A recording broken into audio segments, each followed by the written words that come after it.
Assalamualaikum warahmatullahi wabarakatuh. Perkenalkan, nama saya Daru Mukti Oktaviani MPD. Saya dosen program studi pendidikan guru sekolah dasar Fakultas Keguruan dan Ilmu Pendidikan Universitas Kuningan. Video ini dibuat untuk melengkapi persyaratan pengajuan sertifikasi dosen gelombang 1 tahun 2025 dalam PDD UKT PT bidang pengajaran. Mata kuliah yang menjadi contoh simulasi mengajar merupakan mata kuliah yang menjadi bidang keahlian saya. Nama mata kuliah tersebut yakni mata kuliah kurikulum dan pembelajaran. Mata kuliah ini ditujukan untuk mahasiswa S1 Program Studi Pendidikan Guru Sekolah Dasar FKIP Universitas Kuningan pada semester 4 dengan kode mata kuliah FKIP OW 2104 dengan bobot SKS sebanyak 3 SKS. Materi yang disampaikan dalam video menggunakan metode DIA, Delivery, Interaction, dan Assessment. Deskripsi mata kuliah ini yakni mata kuliah kurikulum dan pembelajaran merupakan mata kuliah yang mengkaji aspek teoritis maupun praktis berkenaan dengan kurikulum dan pembelajaran. Mata kuliah ini membekali mahasiswa calon guru sekolah dasar yang berkaitan di jenjang sekolah dasar. Mahasiswa akan dibekali dengan berbagai wawasan dan pemahaman tentang konsep-konsep dan praktik yang berhubungan dengan pembelajaran, khususnya terkait kurikulum dan pembelajaran serta mengaplikasikannya dalam proses pembelajaran. CPL untuk mata kuliah kurikulum dan pembelajaran ada 5 buah CPL. Yang pertama ada CPL 1 yakni menunjukkan bertanggung jawab atas pekerjaan di bidang keahliannya secara mandiri. CPL 2 menerapkan pemikiran logis, kritis, sistematis, dan inovatif dalam mengembangkan atau mengimplementasikan ilmu pengetahuan dan teknologi sesuai bidang keahliannya. CPL 3 menunjukkan kinerja mandiri, bermutu, dan terukur. CPL 4 mengambil keputusan secara tepat dalam konteks penyelesaian masalah di bidang keahliannya berdasarkan hasil analisis terhadap informasi dan data. CPL yang terakhir yakni CPL 5. CPL 5 menguasai konsep teoritis pedagogi, kurikulum, pendekatan, strategi, model, metode, bahan ajar, media, dan sumber belajar di sekolah dasar. Berikutnya, dari CPL itu diturunkan menjadi capaian pembelajaran mata kuliah atau dikenal dengan istilah CPMK. CPMK yang pertama, mahasiswa mampu menganalisis konsep, landasan, prinsip, komponen pengembangan, model pengembangan, kemudian inovasi kurikulum dengan bertanggung jawab. CPMK kedua, mahasiswa mampu terampil membuat analisis prosedur langkah pengembangan kurikulum dengan mandiri dan bertanggung jawab. CPMK ketiga, mahasiswa mampu terampil membuat produk pengembangan kurikulum secara mandiri dan bertanggung jawab. Adapun pokok bahasan di dalam mata kuliah kurikulum dan pembelajaran terbagi menjadi 7 buah.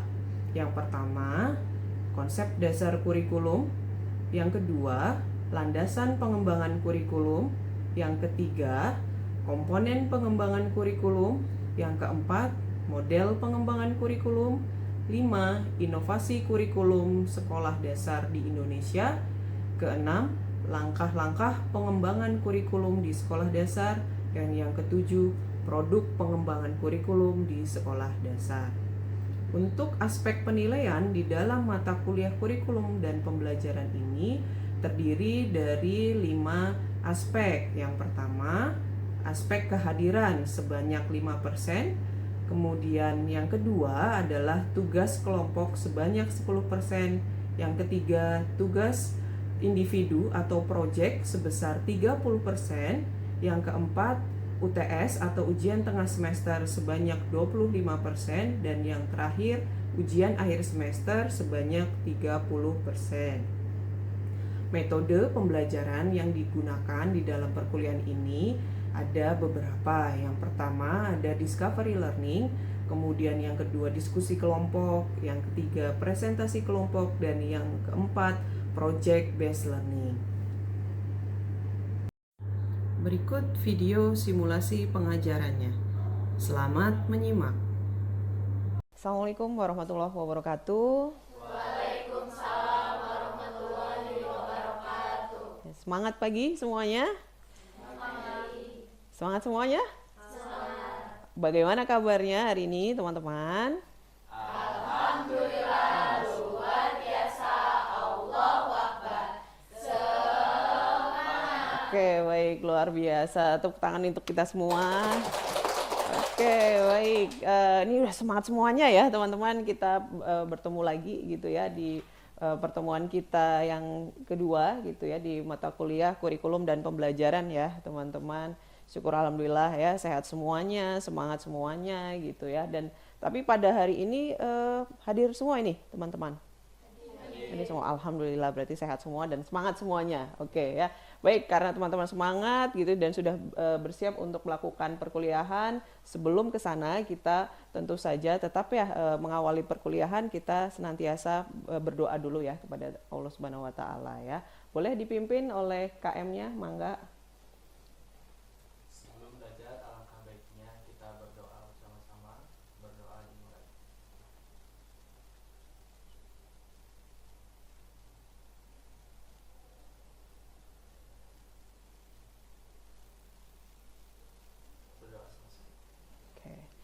Alhamdulillah ya. Baik, jadi dengan berdoa mudah-mudahan dengan apa yang akan kita lakukan ini tetap dalam keberkahan Allah Subhanahu wa taala ya. Amin ya rabbal alamin. Oke, baik, kita masuk ke pertemuan kita pada pekan ini ya, teman-teman, sesuai dengan RPS yang sudah saya bagikan di pertemuan pertama waktu pekan lalu gitu ya. Jadi di pekan kedua ini kita akan belajar mengenai apa, teman-teman? Sudah tahu? Sudah ya, sudah melihat RPS-nya kan ya, sudah dipelajari gitu ya, karena kan teman-teman juga sebelum belajar pasti kan seorang dosen saya juga terbiasa dengan menyampaikan dulu RPS-nya gitu ya. Namun kita perlu mengingat dulu ya, apa sih yang akan kita pelajari pada pertemuan kali ini gitu ya. Nah, di pertemuan kali ini kita akan belajar pada CPMK kita yang pertama, yakni menganalisis konsep, landasan, prinsip, komponen, pengembangan, model, inovasi pengembangan kurikulum seperti itu ya. Tetapi pada khususnya pada hari ini kita akan belajar mengenai apa teman-teman? Oke, landasan pengembangan kurikulum. Maka sub CPMK-nya adalah sub CPMK yang kedua sesuai dengan RPS ya teman-teman. Ya, bisa diketahui ya oleh teman-teman di situ, mahasiswa mampu menganalisis landasan pengembangan kurikulum. Oke, nah sebelum membahas landasan pengembangan kurikulum, barangkali kita ingat-ingat lagi ya, kita recall lagi apa yang sudah kita sama-sama pelajari pada pertemuan lalu gitu ya, minggu lalu ya. Oke, masih ingat minggu lalu kita belajar apa teman-teman sebelum kita belajar landasan pengembangan kurikulum? Terkait dengan konsep dasar pengembangan kurikulum. Oke, di dalam konsep dasar pengembangan kurikulum kita mempelajari 4 subbab ya di sana. Yang pertama adalah definisi, kemudian apa lagi? Dimensi, fungsi, dan peranan. Oke, ada yang masih ingat terkait bagaimana sih pemahaman kalian atau definisi terkait dengan kurikulum atau apa sih kurikulum sebetulnya, teman-teman? Oke, ya Nadia, mangga. Kurikulum itu isinya bukan hanya tentang daftar materi pelajaran saja, tapi juga ada tujuan pembelajaran, kemudian materi, metodenya, strategi, bahkan pada asesmennya pun juga tercantum di sana. Oke, baik, good. Terima kasih. Ini masih ingat ya terkait dengan definisi kurikulum itu apa sebetulnya. Karena untuk berbicara definisi kurikulum kita membahas dulu ya apa sih kurikulum itu ditinjau secara etimologi gitu ya, artinya gitu kan. Kurikulum itu terdiri dari kalau melihat dari arti katanya adalah dari bahasa Yunani kuno ya. Ada kata-kata dua kata ya atau dua istilah, yakni yang pertama adalah curir dan curere tulisannya gitu ya. Masih ingat ya teman-teman? Oke, itu yang terkait dengan definisi. Dan yang berikutnya adalah kita tinjau dari kebahasaan dari berbagai pandangan atau sudut pandang dari para ahli gitu ya, dari para ahli. Banyak ya waktu itu ya teman-teman. Ada siapa saja? Ada Hilda Taba, lalu siapa lagi? Ada lagi siapa? Oke, Hilda Tabas. Ya, oke, itu yang karena itu yang menjadi tokohnya ya, tokoh sentral selain Hilda Tabas itu adalah Oliva ya, Peter F. Oliva gitu kan. Ya, itu terkait dengan definisi. Lalu setelah definisi ada apa lagi di dalam konsep dasar kurikulum, teman-teman? Oke, dimensi. Oke, apa terkait dengan dimensi gimana? Oke, ya. Niken. Dimensi itu ada beberapa, diantaranya ada dimensi ide, dimensi rencana, dimensi dokumen tertulis, dimensi aktivitas, dan juga dimensi hasil gitu. Oke, baik ya. Berarti ada beberapa dimensi ya. Masih ingat ini ya semuanya ya, teman-teman yang lain juga ya. Oke, tidak hanya Niken saja kan ya. Yang lain masih ingat ya, ada beberapa dimensi. Oke, baik. Selain dimensi, kita belajar apa lagi kemarin? Oke, di fungsi apa yang dibahas mengenai fungsi kurikulum? Fungsi kurikulum itu ada banyak ya. Oke, ya, silakan Fitri. Oke, baik, izin menjawab Ibu terkait dengan fungsi kurikulum ini banyak sekali yang mendapatkan apa ya manfaatnya dari fungsi ini. Di antaranya pertama untuk guru itu sendiri. Kurikulum ini menjadi pedoman bagi pelaksanaan pembelajaran di kelas. Lalu untuk kepala sekolah itu berfungsi sebagai mempermudah untuk proses pengawasan. Lalu untuk orang tua mempermudah orang tua untuk membimbing pembelajaran selama di rumah agar apa yang dipelajari di sekolah itu ada korelasinya dan bisa diterapkan di rumah dengan pengawasan orang tua. Lalu untuk masyarakat tentu ini memberikan kemudahan pada masyarakat yang mau membantu pengembangan pendidikan di sekolah tersebut. Nah, untuk siswa sendiri tentunya banyak sekali fungsinya. Di antaranya yang pertama ada fungsi penyesuaian, di mana fungsi ini memberikan kemudahan kepada siswa untuk menyesuaikan apa yang telah mereka pelajari di sekolah yang dapat diterapkan di kehidupan sehari-hari. Oke, luar biasa ya. Ini masih sangat melekat ya ini di teman-teman ya. Oke. Jadi fungsi kurikulum itu ada banyak ya gitu ya. Dilihat tergantung dari siapa yang menggunakan kurikulum itu sendiri gitu ya. Tadi dijelaskan oleh Fitri gitu ya, dan sesuaikan kalau dilihat dari gurunya itu juga ada fungsinya. Lalu dari guru, selain guru ada ternyata orang tua juga berfungsi ya, dengan orang tua itu tahu bagaimana kurikulum yang digunakan anaknya ketika belajar, ketika sekolah itu seperti apa gitu kan. Selain itu juga masyarakat ya, bahkan masyarakat juga perlu mengetahui terkait dengan kurikulum yang diterapkan di suatu sekolah gitu ya. Oke, luar biasa sekali ini ya teman-teman. Oke, berarti sangat menyimak ya dengan apa yang sudah kita pelajari bersama, dan saya lihat ini semangatnya luar biasa. Sekali lagi applause untuk kita semua. Ya. Oke, nah itu dari yang minggu lalu. Sekarang kita belajar apa tadi? Oke, landasan pengembangan kurikulum. Udah siap semua ya kita belajar landasan pengembangan kurikulum. Oke. Ya, kita mulai saya tampilkan dulu slide-nya. Kita bahas terkait dengan landasan pengembangan kurikulum ya, teman-teman. Bisa ya? Terlihat ya semua ya?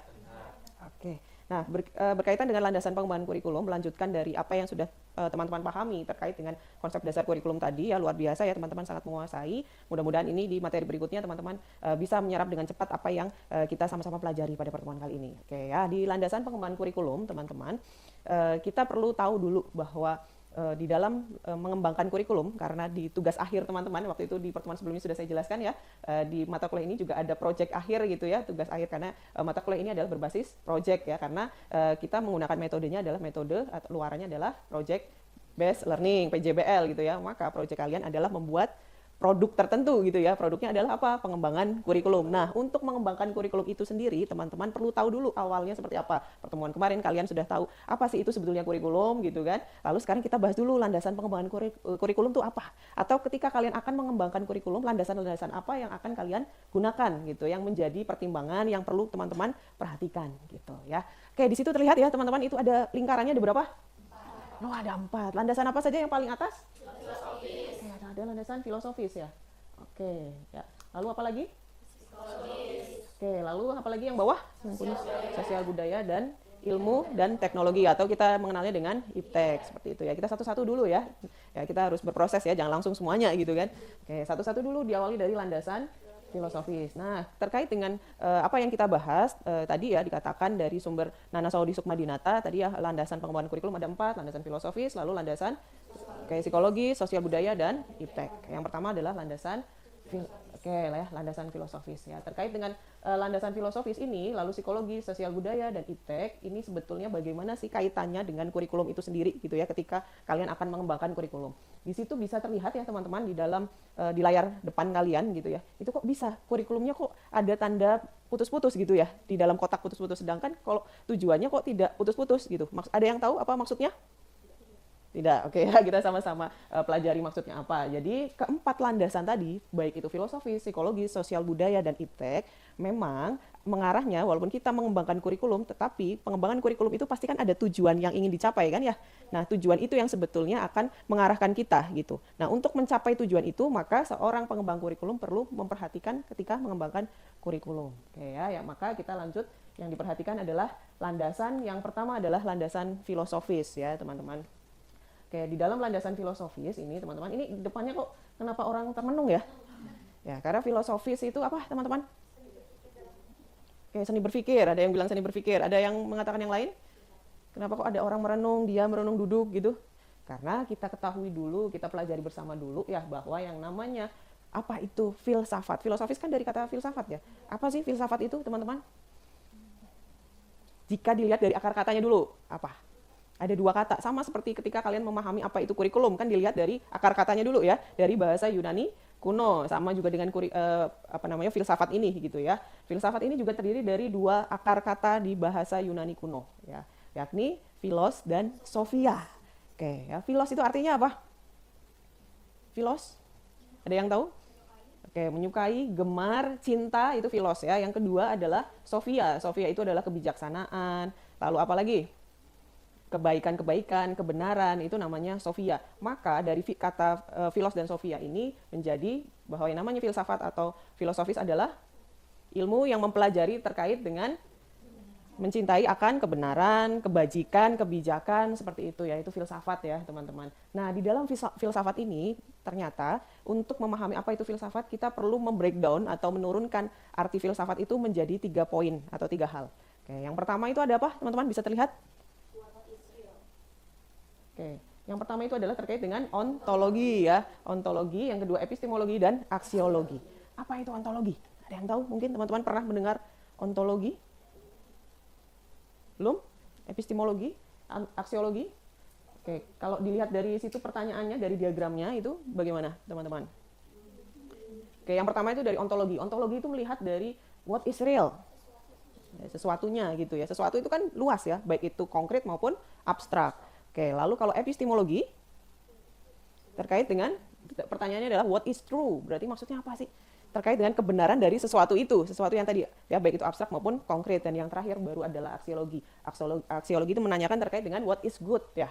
Apa sih what is good itu maksudnya? Maksudnya adalah bagaimana nilai value dari ontologinya. Jadi mudahnya gini ya teman-teman, untuk memahami filsafat, tadi kalian sudah tahu ya filsafat itu apa maksudnya gitu kan. Gemar, suka, cinta terkait dengan kebenaran, kebijakan, kebajikan, seperti itu ya. Nah, untuk memahami lebih detail lagi terkait dengan filsafat, supaya teman-teman punya gambaran filsafat itu apa, maka teman-teman harus memahami terkait dengan 3 poin ini.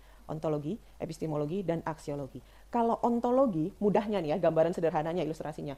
Kalau ontologi adalah terkait dengan sesuatu halnya itu apa? Ya. Misal, ini apa teman-teman? Pointer ya, pointer. Tadi kan saya untuk menggerakkan slide PowerPoint kan ya, pointer. Anggap kalian belum tahu apa itu pointer, apa fungsinya dan lain sebagainya gitu ya. Nah, untuk membahas atau mengetahui apa ini gitu, apa ini kan kita belum tahu ya. Oke, kita berbicara ontologinya dulu. Kalau ontologi yang pertama, ontologi berarti berkait dengan what is real. Berarti apa bendanya? Berarti kalian mengidentifikasi ini apa. Berarti kan kalian ketahui dulu ini abstrak atau konkret dulu gitu ya. Kalau sudah tahu konkret kan bisa dilihat dengan panca indera kan, gitu ya, melihat bentuknya seperti apa, bahkan warnanya, lalu di dalamnya itu ada, oh ternyata ada tombol-tombol gitu kan, lalu tombolnya masing-masing untuk apa gitu kan, itu namanya ontologi, mengidentifikasi apa sesuatu halnya gitu ya, baik itu abstrak maupun konkret ya. Tapi kalau ini kan konkret gitu ya, masuk ke konkret, sehingga kalian bisa mengidentifikasi secara langsung melalui panca indera. Oke, itu ontologi. Sesuatu halnya apa. Lalu kalau terkait berikutnya adalah epistemologi, teman-teman. Kalau epistemologi itu berarti berkait dengan apa? Di situ ada pertanyaannya adalah what is true. What is true berarti apa? Apa kira-kira? Kalian udah tahu nih bendanya. Nah, maka dilanjutkan lagi dengan apa sih tindak lanjut? Oke, tadi udah tahu nih bendanya seperti ini, dia konkret. Tapi ingin tahu lebih jauh dulu terkait dengan apa ini sebetulnya gitu. Tadi ya, oh ada tombolnya, oh di dalamnya ternyata gimana nih caranya, jalannya kemana gitu. Lalu di dalam jalan itu juga alatnya apa yang dipakai, itu namanya teknologi juga ya teman-teman. Jadi mengenai teknologi ini teman-teman jangan hanya sempit pemikirannya bahwa ini teknologi itu ya alat aja gitu, sebuah alat saja yang digunakan. Tidak ya teman-teman ya. Oke ya, saya paham ya di sini kan teman-teman ya luar biasa ya gitu ya. Sudah mengetahui, saya harap teman-teman juga ketika akan masuk ke perkuliahan gitu, kalian pasti mempelajari apa yang akan kita pelajari bersama gitu ya, sehingga teman-teman cepat memahami. Oke, ini terkait dengan landasan kita yang keempat gitu ya. Nah, sampai di sini dulu teman-teman. Barangkali teman-teman ada yang mau ditanyakan? Ya, ada yang ditanyakan? Ya, silakan Dinar.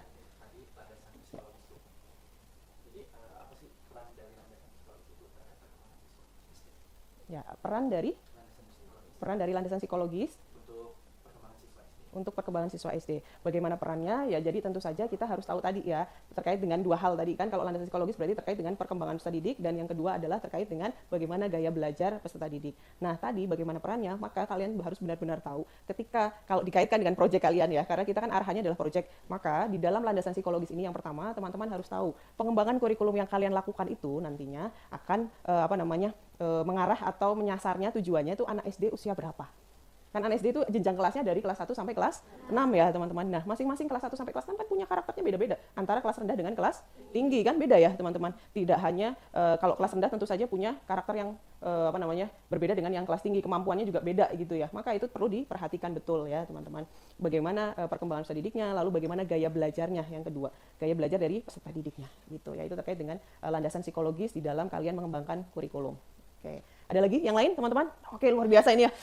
Pertanyaannya ada yang bertanya banyak ya. Oke, siapa dulu nih? Saya mau ke, ya boleh Nadia dulu ya. Oke ya, setelah ini ya. Landasan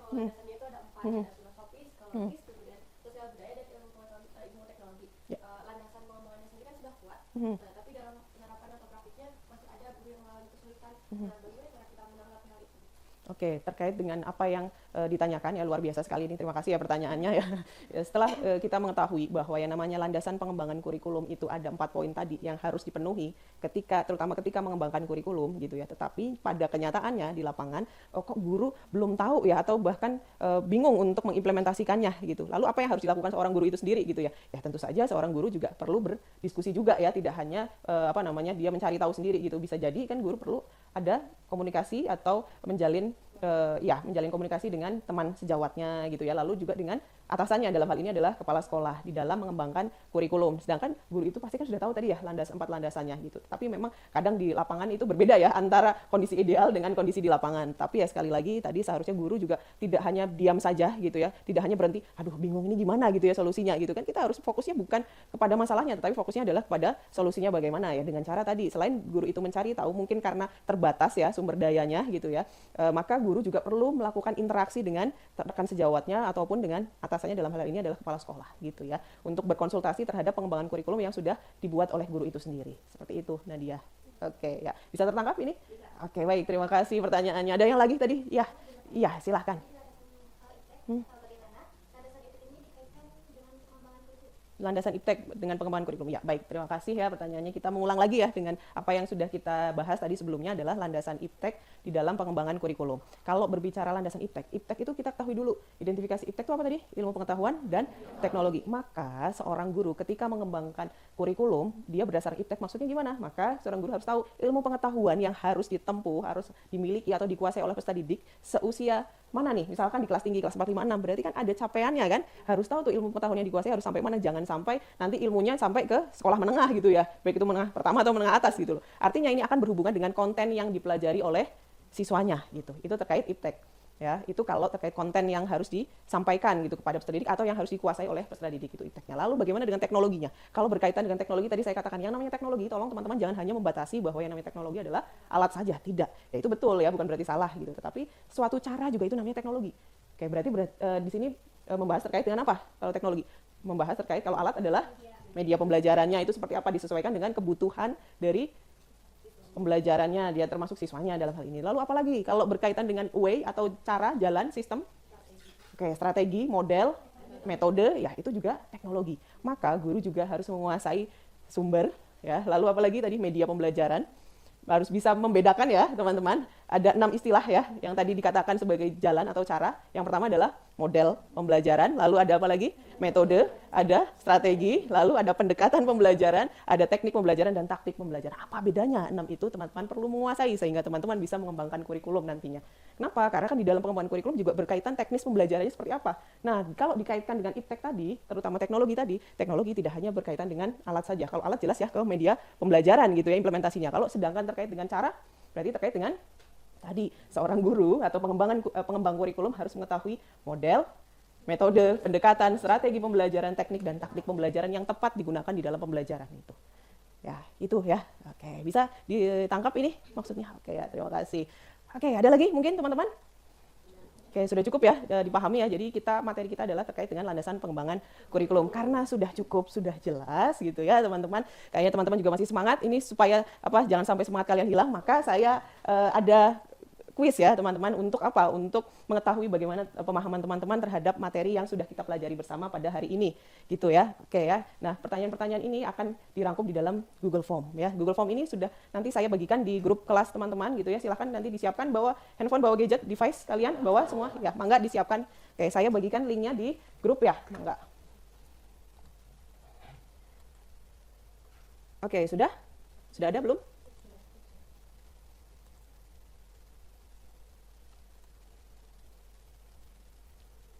Ada ya teman-teman? Ya. Oke, bisa diakses semuanya? Oke, ada yang kesulitan mengakses? Oke ya. Oke, bisa semua ya. Silahkan teman-teman mengerjakan. Ini sebagai evaluasi kalian ya terhadap materi yang barusan kita bahas bersama ya teman-teman. Itu ya untuk mengukur, ingin tahu aja gitu ya. Bagaimana teman-teman menguasai, memahami materi kita pada hari ini. Oke, silahkan dikerjakan teman-teman. Nggak perlu nyontek ya. Ini bukan ujian akhir ya. Oke. Sudah selesai atau belum ini? Masih ada yang belum selesai? Oke, baik. Silakan ya, ditunggu lagi ya. Oke, 5 menit cukup ya. Oke, silakan dikerjakan.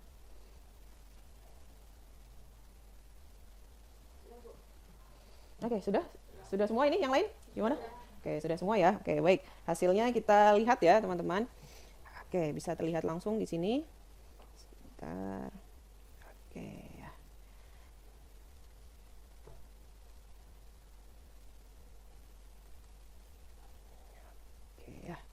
Oke ya, ini jawaban-jawaban teman-teman ya. Oke, luar biasa. Ini sudah mengisi semua ini ya. Oke, ada yang terlewat, ada yang belum mengisi? Sudah semua ya. Ini oke ya. Oke, jawabannya bagus-bagus semua ini. Oke ya, jawabannya lengkap ini ya. Luar biasa. Saya apresiasi dengan apa yang sudah teman-teman kerjakan. Ini luar biasa, bisa menyerap semuanya dengan baik. Lalu soal-soalnya ini juga tidak ada yang terlewat ya ini ya. Bisa dilihat ya teman-teman. Oke, luar biasa. Ya, baik. Ya, terima kasih ini teman-teman sudah menjawab pertanyaan yang sebagai bahan evaluasi kita bersama gitu ya. Terlihat dari ini, maka teman-teman itu bisa memahami ya apa yang dipelajari pada pertemuan kali ini ya, teman-teman. Oke, alhamdulillah ini ya. Tahu semua ya ini ya, teman-teman. Apa yang kita pelajari hari ini? Terkait landasan pengembangan kurikulum. Oke, baik, sedikit kita ulas lagi ya bahwa yang namanya landasan pengembangan kurikulum, ketika seorang pengembang kurikulum, karena berkaitan sekali lagi tugas akhir teman-teman adalah membuat produk. Produknya apa? Oke, produknya adalah pengembangan kurikulum. Pengembangan kurikulum ya sesuai dengan bagian tugasnya masing-masing ya, sudah saya bagikan juga ya teman-teman. Nah, di dalam landasan pengembangan kurikulum ini, ketika mengembangkan kurikulum, seorang pengembang kurikulum maka harus tahu dulu landasannya ketika akan mengembangkan itu pakai apa saja, atau landasan-landasan apa yang harus diperhatikan gitu ya. Ada berapa landasan teman-teman sekali lagi? Oke, landasan pengembangan kurikulum ada 4. Yang pertama adalah landasan filsafat, Oke, filosofis atau filsafat, lalu landasan psikologis, landasan sosial budaya, dan yang terakhir yang keempat adalah landasan iptek atau ilmu pengetahuan dan teknologi. Oke, luar biasa ini teman-teman sudah menguasai semua. Give applause untuk kita semua. Oke, baik, syukur alhamdulillah ini pertemuan kita pada hari ini ya teman-teman. Kita sudah sama-sama belajar gitu ya, mengetahui bagaimana teman-teman mempersiapkan tugas atau proyek kalian ya, terutama terkait dengan landasan pengembangan kurikulum ya. Alhamdulillah kita sudah selesai ya di akhir pertemuan. Silahkan teman-teman tolong pelajari lagi gitu ya, lebih dalam lagi terkait apa yang sudah kita pelajari hari ini, dan nanti kita bersiap untuk di pertemuan berikutnya adalah kita membahas terkait bagaimana prinsip-prinsip di dalam mengembangkan kurikulum ya. Jadi ya tolong teman-teman secara simultan belajar gitu ya. Di pertemuan sebelumnya kita belajar konsep dasar kurikulum, di pertemuan sekarang kita belajar landasan pengembangan kurikulum, dan pertemuan berikutnya kita belajar prinsip pengembangan kurikulum. Tolong teman-teman baca dulu terkait dengan prinsip pengembangan kurikulum ya, materi kita untuk pertemuan berikutnya ya. Terima kasih teman-teman. Itu yang dapat kita pelajari bersama, mudah-mudahan bermanfaat dan dapat keberkahan untuk kita semua. Dan kita tutup pertemuan hari ini ya. Mudah-mudahan kita senantiasa dalam keadaan sehat walafiat semuanya, teman-teman. Kita akhiri pertemuannya. Terima kasih. Billahi taufiq wal hidayah. Wassalamualaikum warahmatullahi wabarakatuh. Waalaikumsalam warahmatullahi wabarakatuh. Demikian video yang dapat saya sampaikan. Mudah-mudahan dapat diterima dengan baik. Dan ini menjadi syarat kelulusan sertifikasi dosen saya di tahun 2025. Akhir kata, billahi taufiq wal hidayah. Wassalamualaikum warahmatullahi wabarakatuh. Terima kasih.